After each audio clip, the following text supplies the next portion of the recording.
ஜெபிக்க உட்கார்ந்து இருந்தாலும் ஆண்டவரே அற்புதங்களை செய்ய ஆசீர்வதிங்க சொல்றதுக்கு இல்ல. ஸ்தோத்திரம் எல்லாம் வாயில வராது.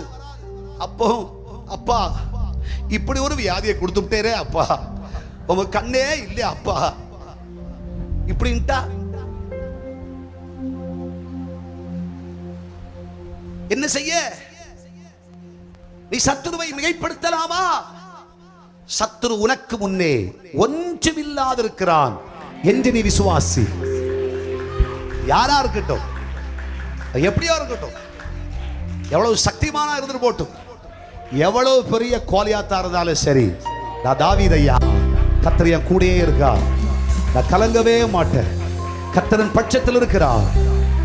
எனக்கு என் கையில ஈட்டியும் இல்லை, பட்டயமும் இல்லை, எனக்கு பலமும் இல்லை, பணமும் இல்லை, பொருளும் இல்லை, கேடயமும் இல்லை,